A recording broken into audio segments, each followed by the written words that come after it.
सत्व रज तम यी तीन गुण।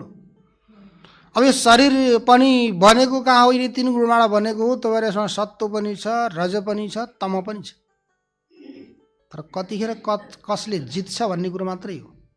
छन तीनवटै छन् हाम्रो शरीरमा, सत्व रज तम तीनवटै छन्। अब कहिलेकाहीँ चिन्तन गर्दै जाँदाखेरि यस्तो भाव आउँछ कि सत्व रज तमी परस्पर विरोधी। सत्वगुण आयो भने के भन्छ उसले, शान्त भएर बस, आँखा बन्द गर, सत्सङ्ग गर, ध्यान गर, जप गरेर बस भन्छ। रज आयो भने उता जा भन्छ, उता जा, है त्यहाँ किन जाने, वहाँ जा भन्छ।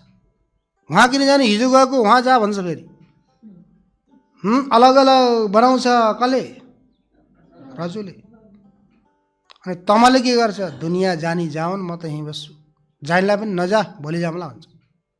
त्यो कसो काम हो, तमोको काम हो।